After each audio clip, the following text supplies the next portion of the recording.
Hi అండి. ఎండాకాలం వచ్చిందంటేనే చిగురు పప్పు, చిగురు కారము, అలాగే మామిడికాయ కారం ఇలాగ చేసుకుంటూ ఉంటాం కదా.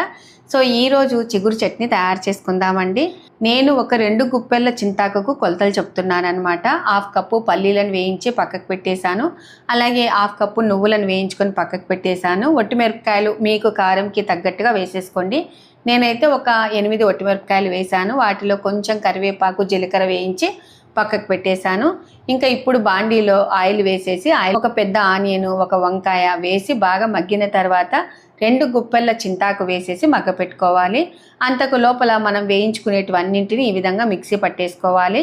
ఇంకా ఇప్పుడు బాగా మగ్గిన తర్వాత కొంచెం పసుపు, మిక్సీ పట్టుకున్నటువంటి మిశ్రమము, వాటితో పాటుగా ఉప్పు వేసేసి ఇలాగ చక్కగా కుండలో కానీ లేకుంటే సర్వలో కానీ ఎనుపుకున్నామనుకో పప్పు గుత్తితో మనం రోట్లో దంచినట్టుగానే ఉంటుంది. కమ్మగా ఉంటుంది, అన్నంలోకి సూపర్గా ఉంటుంది. ఈరోజు మా వారికి మాత్రము లంచ్ బాక్స్ అన్నము చిగురు చట్నీ పంపించానండి. చాలా అంటే చాలా బాగుందనమాట. సో తప్పకుండా ట్రై చేయండి. ఇలాంటి మంచి మంచి వీడియోస్ కోసము మన ఛానల్ని ఫాలో అవ్వండి. అలాగే మీరు ఏ విధంగా చేస్తారనేది తప్పకుండా కామెంట్ చేయండి. బాయ్ అండి.